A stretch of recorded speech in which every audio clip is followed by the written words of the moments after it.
بسم اللہ الرحمن الرحیم وَلَقَدْ يَسَّرْنَا الْقُرْآنَ لِلذِّكْرِ فَهَلْ مِن مُدَّكِرٍ۔ السلام علیکم ورحمۃ اللہ۔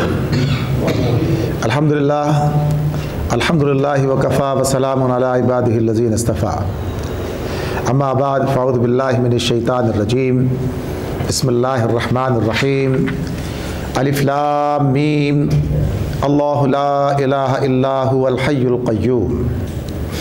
سورہ آل عمران کا آغاز ہوتا ہے آج۔ سورہ آل عمران سورۃ الفاتحہ اور سورۃ البقرہ کے بعد اب تیسری سورت ہے، اس کا مطالعہ ہم آج شروع کر رہے ہیں۔ سورہ آل عمران بھی مدنی سورت ہے اور اس میں 4 خطبات الگ الگ ہیں، یعنی 4 تقریریں اس کے اندر ہیں جن کا زمانہ نزول جو ہے وہ مختلف ہے، تو اس اعتبار سے ان چاروں کو سامنے رکھتے ہیں۔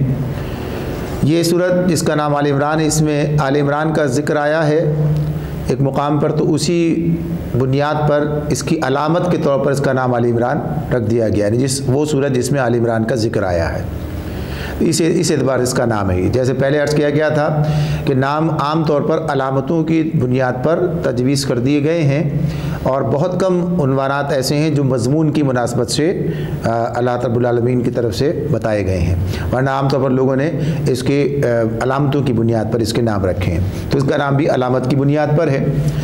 جیسے عرض کیا 4 اس میں تقریریں ہیں، خطبات ہیں، تو پہلی تقریر کا آغاز سورت کے آغاز سے ہوتا ہے، اور یہ آیت نمبر 32 تک، چوتھے رکوع کی ابتدائی 2 آیات ہیں، وہاں تک 32 نمبر آیت تک یہ تقریر چلتی ہے، اور اس کے بارے میں یہ اندازہ ہوتا ہے کہ یہ غزوہ بدر کے بعد ہی کسی زمانے میں، یعنی اس کے قریب زمانے میں نازل ہوئی ہے۔ اس کے بعد دوسری جو خطبہ ہمارے سامنے آتا ہے وہ آیت نمبر 33 سے اس کا آغاز ہوتا ہے، اور یہ 6ٹھے رکوع کے اختتام تک ہی چلا جاتا ہے۔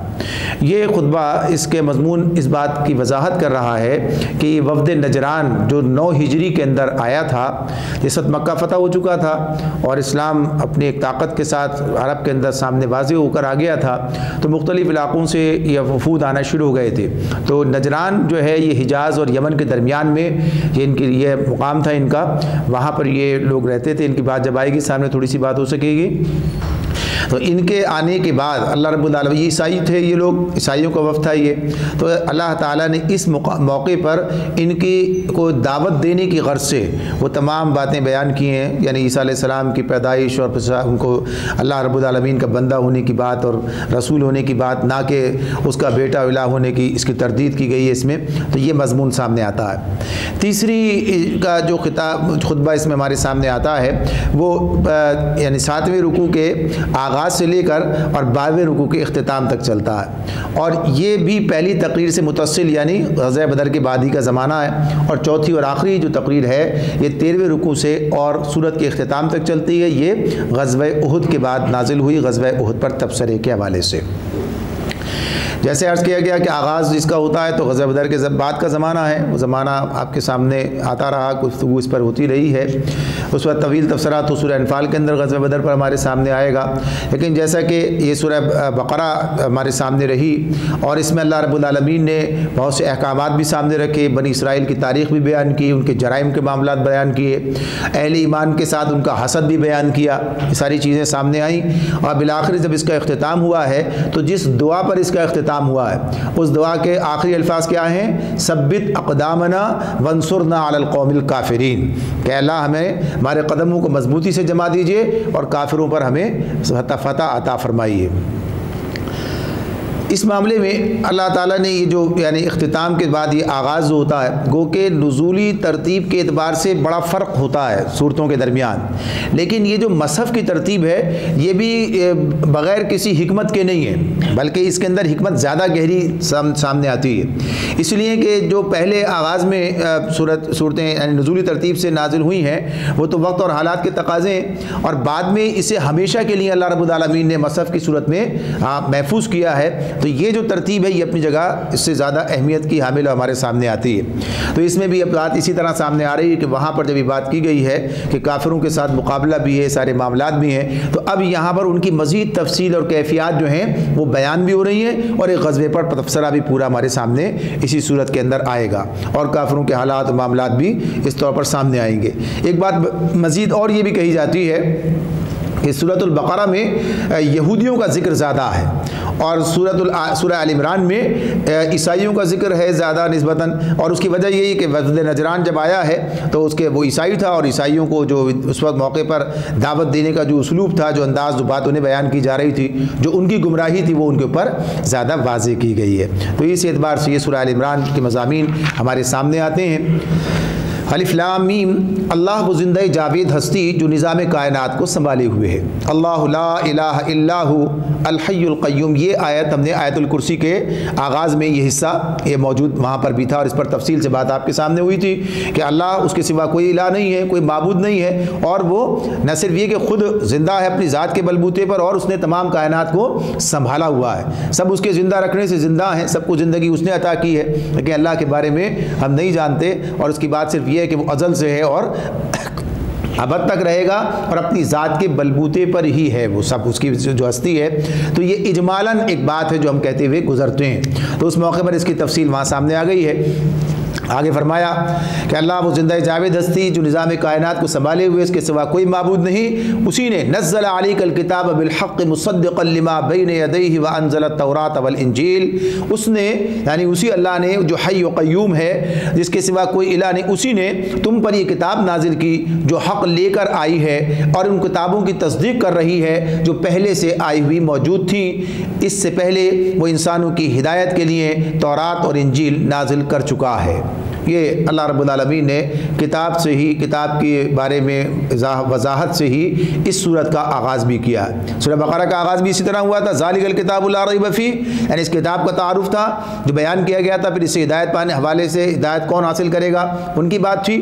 اب اس مقام پر اللہ تعالیٰ نے پھر اپنے تعارف کو پہلے سامنے رکھا ہے، اور اپنے تعارف کے بعد پھر اس کتاب کی بات کی ہے کہ یہ کتاب جو اللہ نے نازل کی ہے۔ اب یہاں اس کے دوسرے پہلو کو سامنے رکھا گیا کہ یہ اسی طرح سے ایک کتاب ہے جیسا کہ اللہ نے اس سے پہلے دوسری کتابیں نازل کی تھیں، اور ساتھ ہی ساتھ یہ بات بھی بتا دی، قرآن مجید یہ بات بار بار بیان کرے گا، ہمارے سامنے آئے گی کہ یہ ان کتابوں کی تصدیق کرتی ہے، یعنی اس اعتبار سے کوئی نئی انوکھی اور نرالی بات نہیں ہے جو اس مقام پر پیش کی جا رہی ہو، بلکہ یہ وہی بات ہے جو ہمیشہ سے انبیاء لے کر آتے رہے، اور ہمیشہ سے آسمانی کتابوں کے اندر جو دین پیش کیا جاتا رہا وہی دین ہے جو یہ کتاب بھی لے کر آئی ہے، اور اس اعتبار سے ان کی تصدیق بھی کر رہی ہے، یعنی اس کی تائید کے اندر موجود ہے، تو اس کو پہچانا جا سکتا ہے۔ من قبل هدى للناس وانزل الفرقان، اللہ اس سے پہلے انسانوں کی ہدایت کے لیے ان کتابوں کو اس نے نازل کیا تھا، اور اللہ رب العالمین نے فرقان بھی نازل کیا۔ ان الذين كفروا بآيات الله لهم عذاب شدید واللہ عزیز ذو انتقام، اب جو لوگ اللہ کے فرامین کو قبول کرنے سے انکار کریں ان کو یقیناً سخت سزا ملے گی، اللہ بے پناہ طاقت کا مالک ہے اور برائی کا بدلہ دینے والا ہے۔ عزیز ذو انتقام، ذو انتقام، ہم تو کہتے ہیں انتقام کی بات، تو انتقام کیا ہے؟ بدلہ ہی ہوتا ہے نا، تو یہاں اللہ کا بدلہ کوئی ذات سے معاملات تو ہے نہیں، بلکہ کیا ہے؟ برائی کا بدلہ دینے والا، تو اللہ تعالیٰ زبردست ہے، یعنی زبردست، سب پر غالب ہے، کوئی اس پر غالب نہیں آ سکتا، کوئی اس کی طاقت کا مقابلہ نہیں کر سکتا، تو غالب سب پر، اور ساتھ ہی ساتھ یہ بھی آپ بتا دیا گیا کہ وہ بدلہ دینے والا، یعنی برائی کا بدلہ دینے والا، انتقام کے والے سے یہ بات اس مقام پر آ رہی ہے۔ تو یہاں ساتھ ہی ساتھ یہ بات بیان کر دی کہ یہ نہ سمجھا جائے کہ اس کتاب کا نزول جو ہے وہ صرف انسان کے لیے ایک ہی پہلو رکھتا ہے، یعنی اس کتاب کا نزول انسان کے لیے رحمت ہے جو قرآن مجید میں بیان ہوئی ہے، لیکن اسی کے ساتھ ساتھ کیا ہے؟ انسان کی قسمت بھی اس کتاب کے ساتھ وابستہ ہو جاتی ہے، اگر وہ اس رحمت کو قبول کر لے، اس سے فائدہ اٹھائے، تو ظاہر ہے کہ اس کا نتیجہ اس کے حق میں بہتر نکلتا ہے، وہ اللہ کی رحمت سے فیضیاب ہوتا ہے، لیکن اگر وہ اس کتاب کا انکار کر دے، وہ اس کو جھٹلائے، وہ اس کے خلاف کھڑا ہو جائے، تو اس کا نتیجہ کیا نکلے گا؟ اللہ کی سزا جو اس کے سامنے یعنی اپنے موقع پر وقت پر آئے گی، اللہ کی سزا سے دوچار ہو جائے گا۔ پھر اللہ تعالیٰ ہی کی تعریف مزید، ان اللہ لا یخفی علیہ شیء فی الارض ولا فی السماء، زمین و آسمان کی کوئی چیز اللہ سے پوشیدہ نہیں ہے، لا یخفی، کوئی چیز چھپی ہوئی نہیں ہے اللہ کے اوپر، کوئی زمین و آسمان کے درمیان میں، زمین و آسمان میں کوئی چیز ایسی نہیں ہے۔ جب زمین و آسمان ہم بولتے ہیں تو پوری کائنات ہی گویا کہ یہ کہ مراد لے رہے ہوتے ہیں. اب یہاں پر اس کو اس انداز سے بیان کیا. ایک تو علم کی بات پوشیدہ نہیں ہے تو اس کا مطلب کیا ہے؟ سامنے ہے, ظاہر ہے, واضح ہے, علم ہے, وہ علم رکھتا ہے ان سب چیزوں کا. تو یہ بات بھی اللہ تعالیٰ نے واضح کی ہے, بار بار بتائی ہے. ان اللہ بکل شیء علیم, بے شک اللہ ہر چیز کا علم رکھتا ہے, اور پوری کائنات کے حوالے سے بھی یہ چیزیں بیان کی گئیں. تو یہاں پھر یہ بات بتائی. تو ظاہر ہے کہ جو عالم ہے, جو علیم ہے, یعنی جو سب چیزوں سے واقفیت رکھتا ہے, وہی صحیح بات کی طرف رہنمائی کر سکتا ہے. جس کے پاس علم نہیں ہے تو وہ رہنمائی بھی نہیں کر سکتا. لوگوں کے پاس جو علم ہے وہ جزوی علم ہے, محدود علم ہے, بہت تھوڑا سا علم ہے. اللہ کے علم سے اسے کوئی مناسبت نہیں ہے, تو اس اعتبار سے وہ انسانوں کے لیے کوئی نظام تجویز نہیں کر سکتے. تو یہاں فرمایا اللہ ہی کے سامنے سب چیزیں ظاہر ہیں, کوئی چیز اس سے چھپی ہوئی نہیں. هو الذی, اب اس کے اس علم کی کیفیت کا ایک بیان. هو الذی, وہی اللہ جو ہے اس کی بات کیا ہے؟ تو اللہ تعالیٰ نے فرمایا هو الذی یصورکم فی الارحام کیف یشاء لا الہ الا هو العزیز الحکیم. وہی تو ہے جو تمہاری ماؤں کے پیٹ میں تمہاری صورتیں جیسی چاہتا ہے بناتا ہے, اس زبردست حکمت والے کے سوا کوئی اور الہ نہیں ہے. یعنی انسان کی جو پیدائش ہے وہ ایک ایسا عمل ہے اور ایک ایسی کیفیت ہے کہ جو کسی انسان کے بس میں نہیں ہے. یعنی اس کی کیفیت اور قدرت اور اس کی حکمت ساری جو ہے اس موقع پر سامنے آتی ہیں. آج انسان نے اپنے علم کے میں کچھ قدر اضافے کی بنیاد پر کچھ چیزیں اس کے تجربات میں آ رہی ہیں, اور وہ دیکھتا ہے کہ اللہ تعالیٰ نے کس طریقے سے اس تخلیق کے عمل کو جو ہے ہمارے سامنے رکھا ہے, اور قرآن مجید نے بھی اس بات کو آگے بیان کیا جائے گا. تو یہاں بتایا جا رہا ہے کہ جو انسان کی پیدائش کے اس مرحلے سے لے کر, یعنی انسان کی پیدائش کس انداز سے ہوتی ہے, یعنی ایک باریک سے خردبینی کیڑے کے ذریعے سے اس کا آغاز ہوتا ہے, جس نطفے کے ذریعے سے اب اسے بتدریج ترقی دیتے دیتے ایک انسان کی شکل تک لے آنا, اور پھر اس طریقے سے اس کے اندر زندگی کا موجود ہونا. تو اللہ رب العالمین اس مقام سے انسان کی ربوبیت کا اہتمام کر رہا ہے. یعنی اس مقام سے اللہ تعالیٰ انسان کے لیے اس کی ضروریات پوری کر رہا ہے. تو آخر تک, یعنی جب تک انسان دنیا میں ہے, اللہ اس کی ضرورتیں پوری کر رہا ہوتا ہے. تو اس حوالے سے اس بنیاد پر یہ بات ہے کہ اللہ تعالیٰ ہی پھر انسانوں کی یہ سب سے بڑی ضرورت کہ انہیں اس دنیا میں آنے کے بعد زندگی کا راستہ ملے, ہدایت ملے, وہ بھی اللہ کی طرف سے. تو کتاب کے تناظر میں ہی یہ بات سامنے آئی. تو آگے فرمایا هو الذی انزل علیک الکتاب منہ آیات محکمات ہن ام الکتاب واخر متشابہات فاما الذین فی قلوبہم زیغ فیتبعون ما تشابہ منہ ابتغاء الفتنة وابتغاء تأویلہ وما یعلم تأویلہ الا اللہ والراسخون فی العلم یقولون آمنا بہ کل من عند ربنا وما یذکر الا اولو الالباب. اللہ تعالیٰ فرماتے ہیں وہی جو انسان کی پیدائش کی بات جن کے حوالے ہے تو وہی بتا رہے ہیں انہی کے لیے کہ وہی اسی نے انزل علیک الکتاب, اس نے تمہارے اوپر یہ کتاب نازل کی ہے.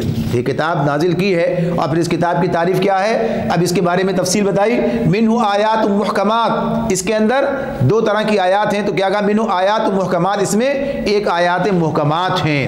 ہن ام الکتاب, یہ کتاب کی ماں ہیں, یہ کتاب کی اصل ہیں, بنیاد ہیں. تو ماں کیا ہوتی ہے, بنیاد ہوتی ہے, ماں سے ہی سارا سلسلہ چلتا ہے. تو اس اعتبار سے اسے ام الکتاب کہا, یعنی یہ کتاب کی بنیاد ہیں. وَأُخَرُ مُتَشَابِهَاتِ, اور دوسری کیا ہے, متشابہات ہیں. تو یہاں واضح کیا گیا کہ اللہ رب العالمین نے یہ کتاب جو نازل کی ہے اس میں دو طرح کی آیات ہیں. ایک آیات محکمات جو کتاب کی اصل ہیں, اس کی بنیاد ہیں. وَأُخَرُ مُتَشَابِهَاتِ, اور دوسری کیا چیزیں ہیں, متشابہات ہیں, دوسری آیات. محکم, پکی اور پختہ چیزیں ہم کہتے ہیں, اردو میں بھی استعمال کرتے ہیں محکم, یعنی پکی اور پختہ چیز کو کہتے ہیں. آیات محکمات سے مراد وہ آیات ہیں جن کی زبان بالکل صاف ہے, جن کا مفہوم متعین کرنے میں کسی قسم کا شبہ جو ہے وہ پیدا نہیں ہوتا, جن کے الفاظ معنی مدعا پر صاف اور صریح دلالت کرتے ہیں. اللہ رب العالمین نے انہی آیات کے اندر یہ جو یعنی عقیدے کے حوالے سے پوری بات بتائی ہے. عبادات, اخلاق, معاملات, فرائض, امر و نہی, یعنی کیا کرنا ہے کیا نہیں کرنا ہے, یہ تمام چیزیں جو ہیں انہی آیات کے اندر بیان کی گئی ہیں. یعنی حکم کے معاملے میں کوئی چیز متشابہ نہیں ہے کہ حکم کے معاملے میں متشابہ شبہ پیدا ہو جائے, ایسا نہیں. یہ جو آیات محکمات ہیں ان میں عقائد, عبادات, اخلاق, فرائض, امر و نہی, یہ سارے احکامات جو اس کے اندر موجود ہیں. پچھلی قوموں کی تاریخ کے حوالے سے بھی بہت سارے قصص جو ہیں اور جو ہدایت کا ذریعہ ہیں اور جو کئی نصیحت کی باتیں ہیں وہ ساری آیات محکمات میں ہیں. اس اعتبار سے جو شخص طالب حق ہے اور یہ جاننے کے لیے قرآن کی طرف رجوع کرنا چاہتا ہو کہ وہ کس راہ پر چلے اور کس راہ پر نہ چلے، اس کی ضرورت پوری کرنے کے لیے آیات محکمات کافی ہیں، موجود ہیں۔ البتہ یہ جو آیات متشابہات کی بات آئی ہے، اس نے کہا کہ دوسری وَأُخَرُ متشابہات، ان کا معاملہ کیا ہے؟ متشابہ خود الفاظ سے ظاہر ہے، متشابہ یعنی شبہ، اس کے بارے میں کوئی اشتباہ کی یعنی شبہ کی گنجائش موجود ہے۔ اس معاملے میں جو چیز ہمارے سامنے رکھی ہے مفسرین نے اور جو اس کے عنوان سے ہی ہمارے سامنے سمجھ میں آتی ہے، اس کی ضرورت کیا ہے؟ یعنی یہ معاملہ جو ہے ایسی چیزیں بیان کرنا کہ جن کے اندر شبہ پڑ جائے، ایسی چیزوں کے بیان کرنے کی ضرورت کیا ہے؟ تو ضرورت ہے تبھی اللہ رب العالمین نے ان کو یعنی قرآن مجید میں ان آیات کو بھی شامل کیا ہے۔ تو اگر ہم یہ سمجھ لیں کہ وہ آیات ان کو سامنے رکھتے ہوئے کہ ان کی ضرورت کیا ہے، کس بنیاد پر رکھا گیا، تو بات واضح ہو جائے گی، صاف ہو جائے گی۔ انسان کو یہ بات بتانا کہ وہ کہاں سے آیا ہے اور کہاں چلا جائے گا، وہ رب العالمین جس نے اسے پیدا کیا ہے اس کے بارے میں کچھ نہ کچھ تفصیل اس کو معلوم ہونی چاہیے، پھر اس کو جس مقصد کے لیے بھیجا گیا اور کائنات کی دیگر جو وسعتیں ہیں اور اس حوالے سے انسان کے ساتھ جو ان کا تعلق ہے یہ بھی اس کے سامنے واضح ہونا چاہیے۔ اب جیسے فرشتوں کی بات ہے، اب ہمارے سامنے بات ہے کتاب کون لے کر آیا ہے؟ فرشتوں کے ذریعے بھیجی گئی ہے۔ فرشتے جو ہیں وہ دنیا کے معاملات کے لیے اللہ رب العالمین کی جانب سے کاموں پر مقرر ہیں، متعین ہیں، وہ یہ کام کر رہے ہوتے ہیں۔ اللہ تعالیٰ فرشتوں کے ذریعے مدد کی بات بھی کرتے ہیں اہل ایمان کی، قرآن مجید میں سامنے آئے گا۔ اب فرشتوں کو ہم نے دیکھا نہیں ہے، فرشتوں کو ہم نے دیکھا نہیں، اب ان کے بارے میں ہمیں کوئی چیز بتائی جا رہی ہے۔ اب ظاہر سی بات ہے دیکھی ہوئی چیز کی بات دوسری ہے اور جو چیز دیکھی نہیں ہو اس کے بارے میں آپ کوئی تعین نہیں کر سکتے۔ اگر کسی شخص کو بتانا ہو کہ فلاں یعنی کوئی چیز ایسی ہم تعارف کرانا چاہتے ہیں کہ وہ چیز جو ہے آپ نے دیکھی تو نہیں ہے، تو اب کیا کہیں گے؟ اچھا ایسا کس کی طرح ہے؟ اس کی طرح ہے، اس کی طرح، یعنی اس کی طرح کی بات کوئی چیز موجود نہیں ہے، یعنی مثال دینے کے لیے بھی کوئی چیز موجود نہیں ہے۔ لہذا اب کیا ہے، جن الفاظ کے ساتھ اس کو بیان کیا جائے گا، بتایا جائے گا، تو وہ الفاظ ایسے ہوں گے جس میں شبہ کی گنجائش پیدا ہو جائے گی۔ مثلا اب دیکھیے آیت الکرسی، کرسیہ السماوات والارض، اس کی کرسی جو ہے یہ اس کے یعنی آسمان و زمین پر چھائی ہوئی ہے۔ اب کرسی سے مراد کیا ہے؟ اب یہ کسی جسم کا معاملہ ہے یا گویا کہیے کہ کرسی سے مراد لے کر صرف اختیار و اقتدار کی بات کی جا رہی ہے، جیسے ہم اپنی زبان میں بھی بات کرتے ہیں میری کرسی بڑی مضبوط ہے۔ تو اس حوالے سے یہ بات جو بیان کی جا رہی ہے کرسی کی بات، تو اس معاملے میں کہ یہ چیز جو ہے اب ایسی چیز ہے کہ جس کو بیان کرنا پورے طور پر ممکن نہیں ہے۔